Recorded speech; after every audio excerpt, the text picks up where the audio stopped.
শুনিকার বাণী ভয় নাই ওরে ভয় নাই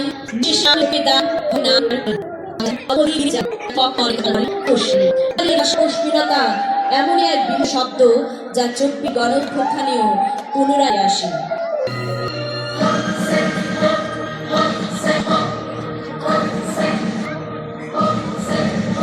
যারা স্বর্গ